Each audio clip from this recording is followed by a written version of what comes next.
Today, I want to talk about the importance of a district-wide cultural responsive system and how to gather data to create and implement the right interventions. Different departments such as equity, student services, and academics create interventions to support students. Something they need to understand is that one size doesn't fit all.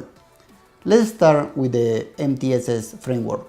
As you can see, in Tier 1 it says School-wide culturally responsive systems of support. Here is where I'm going to focus today. I believe this should be the foundation for our Tier 1. Why? Because people have bias about race, ethnicity, and culture. For example, people believe that minorities and poor students are not ready for school. Knowing these biases since the beginning, it will help you to create strategies to systematically replace these beliefs. Remember, if you don't believe in them, you cannot teach them. Biases affect everything. To know where your district school is in this area, you must collect the right data. To do this, you need to do a diagnostic of the district school systems on academics and culture. I'm putting the links on some diagnostics I did when I was the principal at DC-21 and John F. Kennedy High School. Here are some comments I heard after these diagnostics. There's a lot of fight in these schools because we have black students. That's what they do.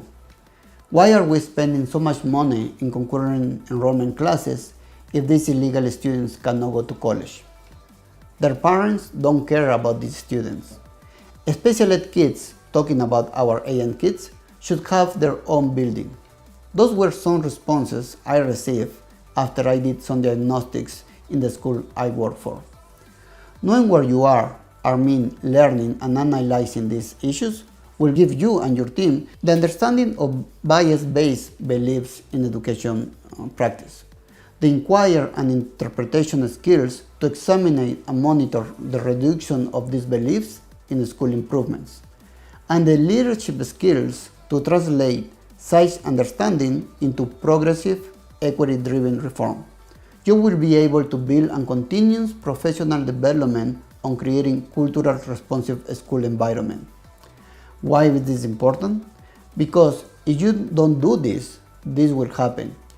You will have problems with your curriculum and instruction strategies. An inadequate curriculum will have a negative impact in your students. You will create too many interventions for struggling learners. It will be overwhelming for your teachers and students and parents. Assessment. What are they looking for? How they are going to translate the data into targeted interventions if there are so many interventions? A behavior.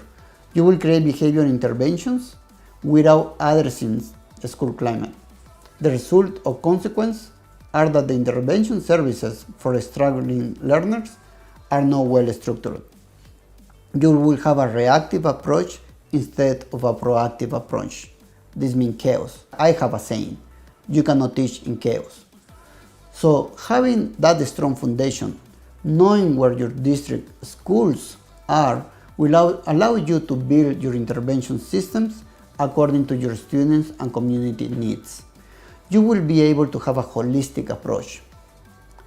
Thinking about your community needs, for example, you can create your master schedule, your budget, and your academics. For example, in one of my schools, after doing a diagnosis, we understood that our teachers needed a lot of support with the instructional systems. So we built this visual to support them, and we created the professional development so they know exactly what we were looking for.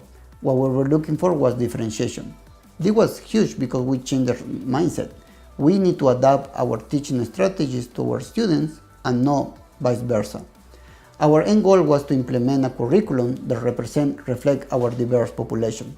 Our counselors, we modified the language they use to communicate with our students and parents. A lot of our kids, the majority of our kids, were first generation immigrants, and they didn't understand what the counselors were saying. Credits? What does it mean? GPA, concurrent enrollment classes, IB programs. What we did is to create meetings for our parents where they were educated. We were educating them about those terms. Also, we took our counselors to the 8th graders for an orientation about high school how high school works. Our school resource officer and our safety and security officer were trained by our special education team about 504s and IEPs. They learn how to interact with our kids. We train them in therapeutic crisis intervention, PBIS. Thanks to these approaches, we were able to accomplish a lot of successes. Thank you for watching. I hope this information helped you visualize the importance of knowing your community, their background, their beliefs, to be able to create target intervention systems to improve your academics and social emotional outcomes. Thank you.